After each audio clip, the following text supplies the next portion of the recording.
Assalamualaikum warahmatullahi wabarakatuh. Alhamdulillahirabbil alamin wa bihi nasta'inu ala umuri dunya waddin. Wassalatu wassalamu ala asyrofil anbiya'i wal mursalin wa ala alihi wa sahbihi ajmain amma ba'du. Pertama-tama marilah kita panjatkan puji syukur kehadirat Allah Subhanahu wa taala yang telah memberikan kita semua nikmat sehat dan nikmat Islam.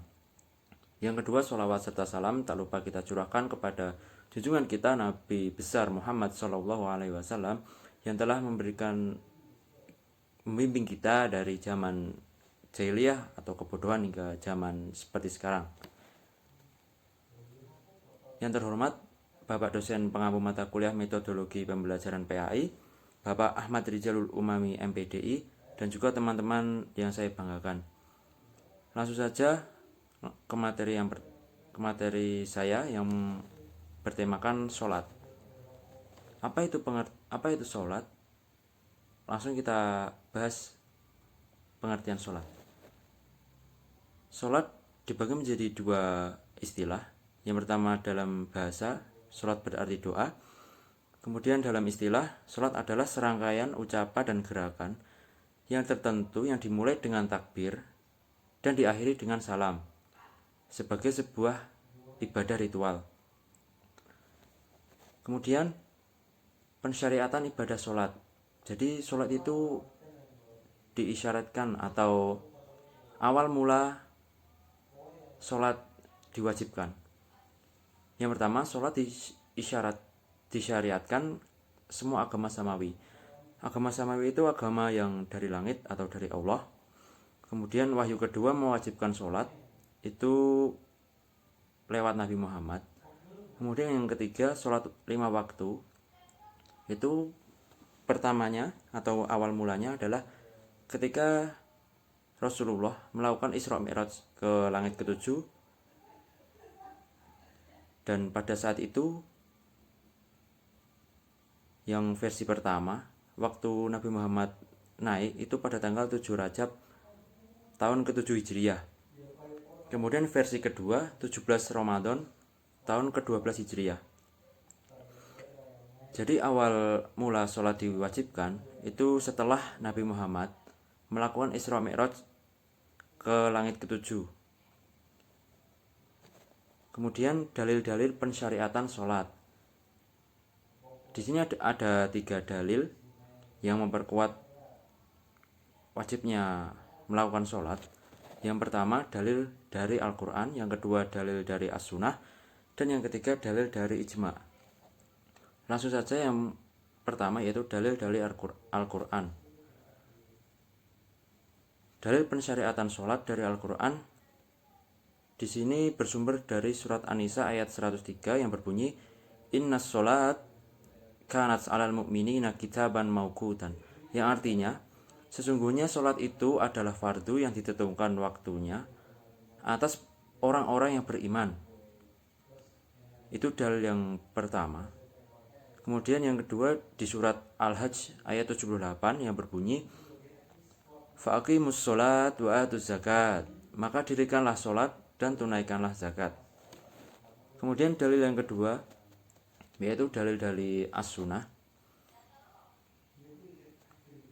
Di sini hadis riwayat dari Bukhari dan Muslim yang berbunyi Bunyal Islamu alal khamsin syahadati an la ilaha illallah wa anna Muhammadar Rasulullah wa iqamis sholat wa ita'iz zakat wa hajjul bait in istata'a ilaihi sabila wa sum Ramadan, yang artinya Islam didirikan di atas 5 hal: syahadat bahwa tiada Tuhan kecuali Allah dan bahwa Muhammad SAW adalah utusan Allah,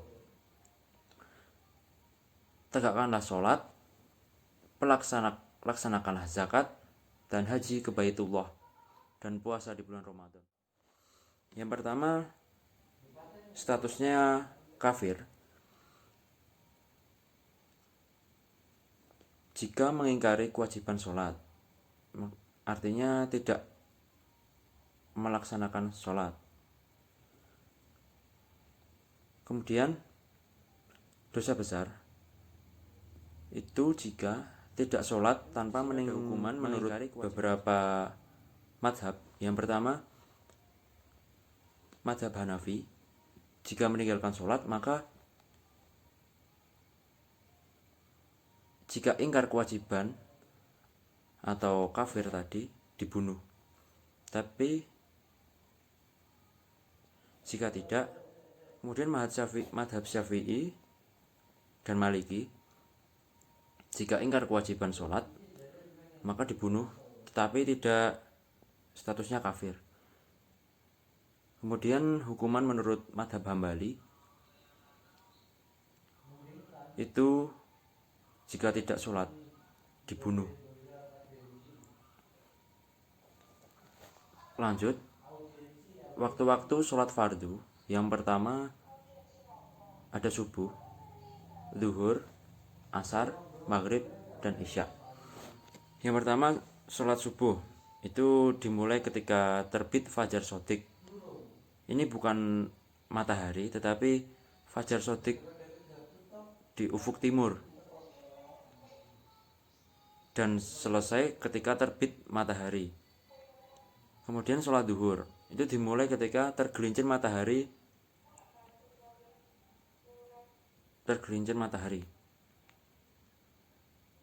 dan selesai ketika panjang bayangan sama dengan panjang benda. Kemudian sholat asar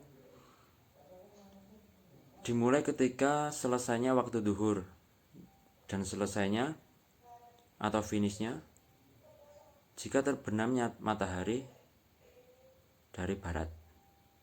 Kemudian dilanjutkan sholat maghrib dan dimulai saat terbenam matahari dari barat dan selesainya ketika hilangnya mega atau syafaq merah.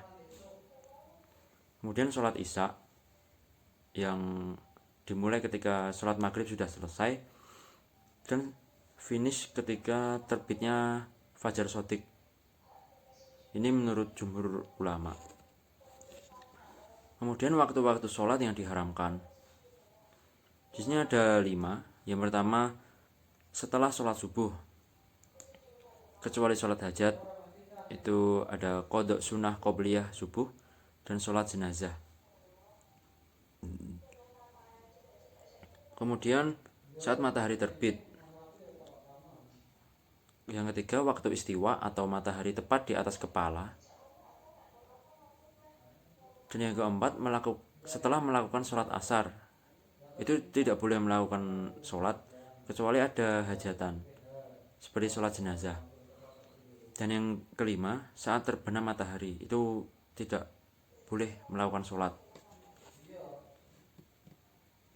Kemudian sholat yang terlewat. Di sini ada hadis dari Anas bin Malik yang berbunyi, "Man nasiyas sholat falyusolliha idza dzakaraha lakafar laha ila dalik."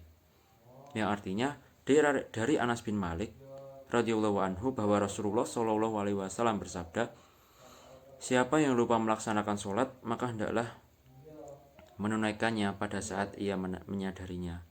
Ini maksudnya ketika seseorang sedang tidur, kemudian saat bangun sudah lewat waktu sholat yang disyariatkan oleh agama Islam, maka itu boleh dan langsung saja mengambil air wudhu dan melakukan sholat. Terima kasih, itu saja yang dapat saya sampaikan. Kurang lebihnya mohon maaf jika dalam penyampaian materi saya kurang baik. Terima kasih. Wassalamualaikum warahmatullahi wabarakatuh.